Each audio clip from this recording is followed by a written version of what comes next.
Assalamualaikum warahmatullahi wabarakatuh.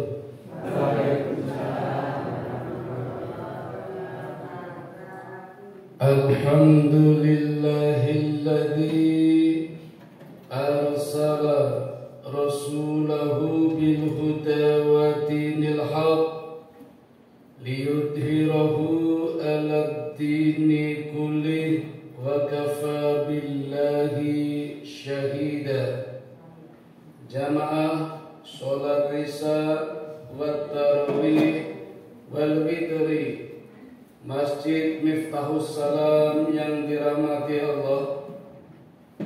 Terakhir saya menyampaikan kisah tentang Nabi Sam'un al-Ghasi.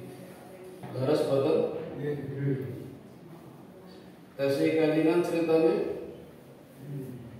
Mungkar kasih kalingan ya. Monggo mangga sing pun lali ditingali teng YouTube. Channelnya Hikmah Channel. Dulu yang sering saya kirimi Pak Danan, Pak Sukofi, tapi udah terhapus nomornya. Jangan lupa like, subscribe, and share. Bapak Ibu yang dirahmati Allah, malam ini saya juga akan menyampaikan kisah Nabi Sam'un lagi, tapi di wilayah lokasi yang lain. Kalau kemarin wilayah dakwahnya di negeri Romawi, kali ini di negeri Ashabul Qaryah.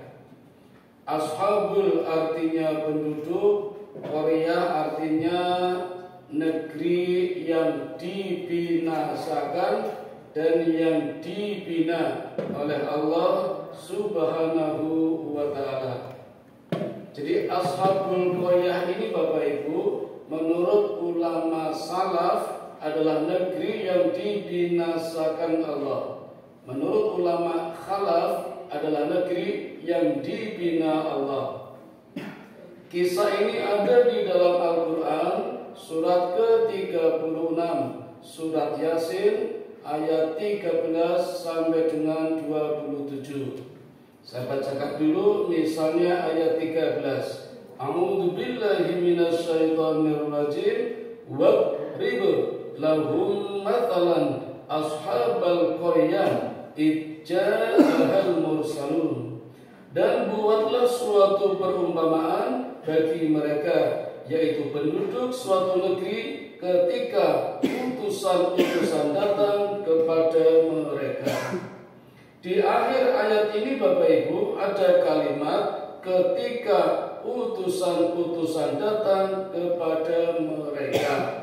Berarti utusan yang datang yang diberi tugas oleh Allah untuk dakwah di negeri Ashabul Qaryah itu tidak cuma satu, tapi lebih dari satu.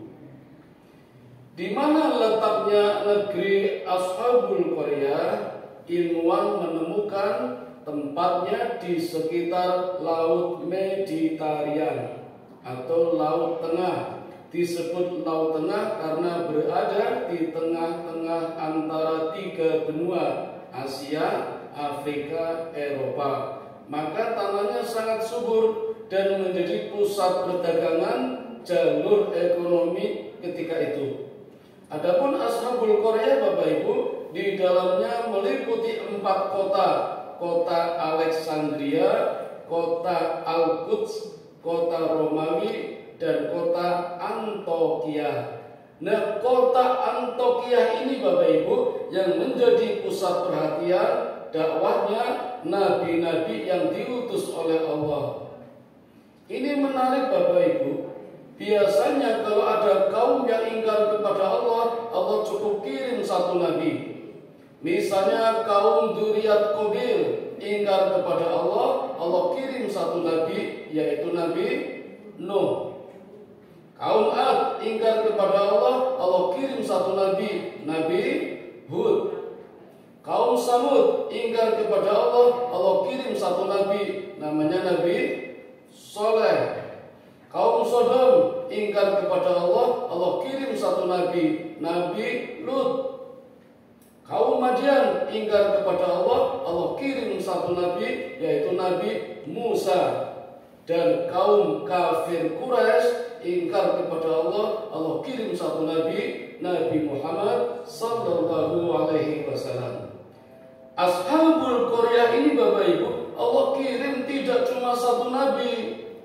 Berapa? Di ayat berikutnya dijelaskan, yaitu ketika kami mengutus kepada mereka 2 orang utusan, lalu mereka mendustakan keduanya, kemudian kami kuatkan dengan utusan yang ketiga. Maka ketika utusan itu berkata, sungguh kami adalah orang-orang yang diutus kepadamu. Jadi berapa utusan Bapak Ibu? 3 utusan. Allah kirim 3 nabi. Nabi siapa saja?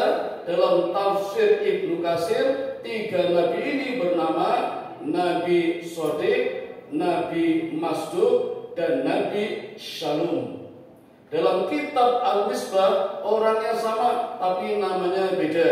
Nabi Sam'un yang kemarin saya ceritakan, kemudian Nabi Yuhana, dan yang ketiga Nabi Paulus.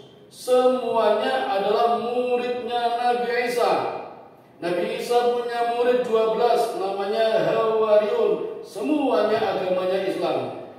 Saya ulangi, muridnya Nabi Isa ada 12, semuanya Muslim. Jadi kalau muridnya Muslim, gurunya mestinya Muslim. Kenapa jadi Kristen? Ada kisahnya Bapak Ibu, tapi di bulan Ramadan tahun depan akan saya sampaikan. Saya cerita Ashabul Qaryah dulu. Ceritanya Bapak Ibu, 2 nabi diutus dulu oleh Allah memasuki kota Antioquia lewat pintu gerbang sebelah utara. Belum sampai di sana bertemu dengan seorang lelaki tua yang tidak punya mata. Jadi bias wajahnya. Ditanya oleh 2 nabi ini di mana letak masuknya kota Antioquia, lelaki tua ini menjawab, beri aku mata dulu, baru akan aku tunjukkan. Maka 2 nabi ini atas mukjizat yang Allah berikan, kan muridnya Nabi Isa. Isa punya mukjizat dapat menyembuhkan berbagai macam penyakit mata, bahkan bisa membuat mata. Muridnya juga begitu, dengan tanah liat yang ada di sekitarnya atau lembung diuntel-untel, digulung-gulung jadi pupil, terus dipasang di depan, tempelkan, ditekan, bismillahirrahmanirrahim, jadi mata. Mau coba Bapak Ibu? Pasti nggak bisa. Bukan nabi kok. Setelah jadi mata sesuai dengan janjinya, lelaki tua ini mau menunjukkan masuknya ke kota Antioquia, bahkan diajak mampir ke rumahnya. Dan di kamarnya punya anak yang sedang sakit lumpuh, disembuhkan juga oleh 2 nabi ini. Akhirnya masyarakat tahu kalau ada 2 tamu yang mampu menyembuhkan berbagai macam penyakit, terus pada berobat gratis, mboten bayar. Bahkan berita ini sampai di kerajaan. Raja pun ikut-ikutan. Raja punya anak, anaknya sudah meninggal 3 hari yang lalu, tapi belum dikubur, masih bisa dihidupkan. Bapak Ibu, logikanya nih, ini logika nih. Orang kalau disembuhkan dari penyakitnya kan seneng ya. Ketekan tamu-tamunya apik seneng toh. Iso murid ke barang kudune seneng toh. Tapi ternyata penduduk Antioquia ini Bapak Ibu, tadinya seneng menjadi nggak seneng. Nggak senengnya di mana? Ternyata 2 orang ini nabi. Itu yang tidak mereka sukai. Tadinya nggak konangan karena nyamar, tapi setelah konangan nabi, wah hebat sekali orang ini. Ini berarti bukan orang main-main. Ternyata nabi. Maka penduduk Antioquia jadi nggak suka, jadi benci. Apalagi penduduk Antioquia punya banyak pengalaman, banyak literatur buku yang dibaca. Kalau umat-umat terdahulu kena musibah gara-gara nabinya, padahal bukan nabinya, ya umatnya sendiri yang ingkar kepada Allah. Umat Dzurriyyah Qabil misalnya, umatnya Nabi Nuh, itu kan kalau diberi pelajaran oleh Nabi Nuh, kalau Nabi Nuh selamat, itu selalu menutup telinga dengan dua tangannya. Ada yang gini, ada yang gini, ada yang gini, gak mau dengerin itu.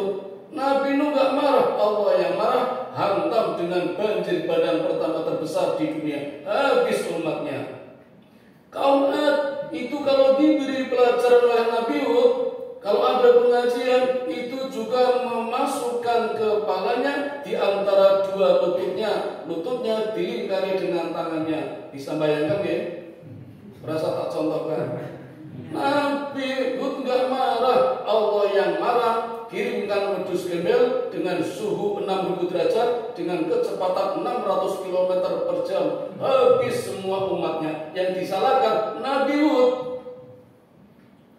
Kaum Samud ingkar kepada Allah, minta mukjizat onta yang lahir dari batu, Allah berikan.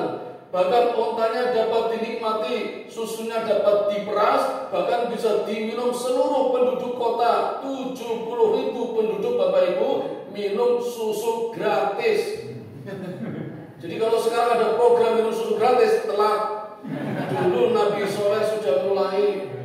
Ontanya malah disembelih Pak, buat mas kawin pemuda mau menikahi wanita iblis. Disembelih ontanya. Nabi Soleh gak marah, yang marah Allah. Kirimkan petir yang menggelegar, mati semua, termasuk 9 pemuda yang menyembelih onta itu.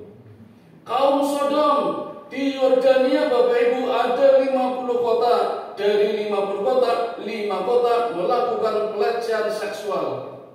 Kota pertama bapak do seneng karo bapak, padahal sendiri bojo. Kota kedua ibu senengan karo ibu, padahal sendiri bojo. Kota ketiga lanang karo lanang ngasih jomblo. Yang keempat wedok karo wedok ngasih jomblo. Dan yang kelima bapak nyenengi anaknya, anak nyenengi ibunya, ibu kawin sama binatangnya. Coba Nabi Lut gak marah, yang marah Allah. Kirim malaikat Jibril, cukil buminya, diangkat ke langit pertama, jatuhkan, sekarang menjadi laut mati di Yordania. Itu tuh umatnya Nabi Lut, kaum Sodom. Kaum Madian juga begitu, kaum Niniwa juga begitu. Yang disalahkan nabinya, padahal yang ingkar umatnya. Belajar dari situ, maka dua nabi ini disalahkan penduduk Antioquia dan harus pergi dua nabi ini. Karena mendapat tugas dari Allah, dua nabi ini tidak mau pergi, tetap berdakwah. Akhirnya ditahan, dimasukkan ke dalam sel. Nah, Allah kirimkan satu nabi lagi, yang ketiga, untuk menguatkan kalau bertiga adalah utusan Allah dan punya kewajiban berdakwah. Datang lagi nabi yang ketiga di negeri Antioquia. Bapak Ibu, negeri Antioquia punya kebiasaan melakukan perbuatan tiara. Tiap pagi sebelum pergi, sebelum berangkat kerja atau ke sekolah, selalu menerbangkan burung gereja. Menurut ya? Dulu sudah ada burung gereja. Kalau burungnya terbangnya ke kiri, bertanda akan datang musibah. Kalau terbangnya ke kanan, bertanda akan dapat rezeki. Ketika nabi yang ketiga datang, burung gereja dilepas, terbangnya ke kiri. Maka penduduk Antioquia yakin adanya nabi ini akan datang musibah, maka diusir lagi nabi, tapi nggak mau, tahan lagi. Maka akhirnya tiga nabi semuanya ditahan, siap dieksekusi di tiang gantungan. Bapak Ibu, ketika hendak dieksekusi, tiba-tiba datang seorang lelaki dari ujung kota yang tadi diberi mata. Bapak Ibu, orang ini teriak-teriak, hentikan, jangan siksa mereka. Mereka adalah para nabi yang benar, menyampaikan kebenaran, tidak minta imbalan, dan aku juga sudah mengikuti ajaran mereka. Kalimat terakhir Bapak Ibu yang membuat penduduk Antioquia semakin marah. Kalimat terakhir tadi apa? Aku sudah mengikuti ajaran mereka. Jadi ternyata lelaki tua ini sudah satu agama dengan tiga nabi. Ini yang membuat penduduk Antioquia marah. Maka akhirnya lelaki tua ini yang dirajam, yang tiga nabi malah dibebaskan. Lelaki tua ini dirajam, dipendam badannya, kepalanya dilempari batu sampai berdarah-darah, kemudian dijebol, kayak jebol telon itu loh Pak. Perutnya diinjak-injak, dimasukkan ke dalam sumur sampai mati. Di ayat berikutnya Allah jelaskan arwahnya masuk surga. Dan ketika masuk surga, lelaki tua ini sempat melihat ke bawah, melihat ke bumi dan mengatakan, andai saja mereka tahu aku masuk surga, tentu tidak akan melakukan seperti ini. Masuk surga. Nah setelah itu Bapak Ibu, Allah tidak kirimkan musibah, tidak mendatangkan bala tentara musuh untuk menghancurkannya, tidak ada gempa bumi, tidak ada banjir. Allah cukup kirim satu malaikat Jibril dalam bentuk manusia, berdiri di depan pintu gerbang negeri Antioquia dengan satu teriakan, hancur semua, penduduk Antioquia semuanya mati. Yang hidup cuma 3 nabi tadi, Nabi Sodik, Nabi Masduk, dan Nabi Shalom, atau Nabi Sam'un, Nabi Yuhana, dan Nabi Paulus. Hanya 3 yang hidup. Nah Bapak Ibu, inilah negeri Antioquia atau Ashabul Qaryah yang dibinasakan Allah menurut pendapat ulama salaf di dalam tafsir Ibnu Katsir. Setelah semuanya musnah, Allah ganti generasi yang baru. Ini pelajaran buat kita Bapak Ibu. Kalau negeri kita Indonesia nanti rusak-rusakan semua, presidennya rusak, rakyat rusak, bisa jadi ganti generasi yang baru seperti negeri Antioquia. Antioquia lama sudah dihancurkan Allah, sudah dibinasakan. Sekarang ganti Antioquia baru yang penduduknya baru dan dibina oleh 3 nabi ini. Bagaimana 3 nabi ini membina masyarakat negeri Antioquia baru? Memberikan pelajaran-pelajaran, pemahaman-pemahaman yang ada di dalam surat Yasin. Ini pelajaran buat kita Bapak Ibu. Di bulan Ramadan ini kalau tidak bisa khatam 30 juz, ya 1 juz. 1 juz tidak mampu, 1 surat, yaitu surat Yasin, yang dikenal sebagai hatinya Quran. Kalau orang sedang susah, banyak masalah, tidak punya duit, baca surat Yasin, insya Allah hatinya tenang, damai, sejuk. Karena Yasin adalah hatinya Quran. Dengan surat Yasin ini Bapak Ibu, 3 nabi ini membina negeri Antioquia yang baru. Maka negeri Antioquia yang baru sampai sekarang menjadi negeri yang baldatun thayyibatun wa rabbun ghafur, menjadi negara yang makmur, damai, dan dalam lindungan Allah Subhanahu wa taala. Inilah negeri Antioquia baru yang dikenal dengan nama kaum Yasin. Jadi kalau nanti kita ditanya siapa yang disebut kaum Yasin, adalah negeri Antioquia baru. Masyarakatnya Ashabul Qaryah. Jadi ada Antioquia lama yang dibinasakan Allah, ada Antioquia baru yang dibina oleh Allah oleh 3 nabi ini. Bapak Ibu, saya yakin panjenengan sering baca surat Yasin. Ketika tahlil, ketika yasinan, tapi mohon maaf, sepertinya biasanya sama dengan di kampung saya, baca yasinnya dobalapan cepet-cepetan. Cobalah Bapak Ibu mulai sekarang membaca artinya juga, dipelajari maknanya, kaji isinya dan sejarahnya, biar kita tahu tidak cuma dapat pahala, tapi juga dapat khasanah ilmu pengetahuan, menjadi lebih pintar. Kan kita sering baca Yasin itu Bapak Ibu. Nah, cobalah dengan artinya. Nah, demikian Bapak Ibu dapat kami sampaikan. Mohon maaf kalau ada kesalahannya. Sepertinya ini malam terakhir tugas saya di sini. Barangkali ketika Idul Fitri tidak bisa bertemu, izinkan saya mengucapkan taqabbalallahu minna wa minkum wa taqabbal ya karim minal aidin wal faizin wal maqbulin. Semoga Allah menerima segala amalan kita di bulan Ramadan tahun ini dan mempertemukan kita kembali di bulan Ramadan tahun depan. Mohon maaf atas kesalahan saya dalam rangkaian ceramahnya. panjenengan tidak usah minta maaf karena sudah saya maafkan sebelum Ramadan kemarin. Tahu kupat duduhe santen, mbok pilih wonten tepat, kula nyuwun pangapunten. Subhanakallahumma wa bihamdika asyhadu an la ilaha illa anta astaghfiruka wa atubu ilaik. Assalamualaikum warahmatullahi wabarakatuh.